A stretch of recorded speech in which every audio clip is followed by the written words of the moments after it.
YouTuber तीन मल्लाना के Q news channel के दफ्तर पर हमला किया गया। तकरीबन 25 नामालूम अफराद इस हमले में शामिल थे। दोपहर तकरीबन 1 बजे पीरजादी गुड़ा में वाक़ दफ्तर पहुंचकर नामालूम अफराद ने फर्नीचर को नुकसान पहुंचाया।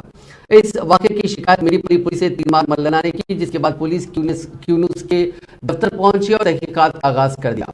बताया जाता है कि मकामी अफराद ने हमलावरों में से एक को पकड़ लिया। तीन मल्लाना की टीम ने इल्जाम लगाया कि रियासती वज़रा मल्ला रेड्डी, केटीआर के अलावा रुकने कानून साज काउंसिल कविता के हामियों ने यह हमला किया।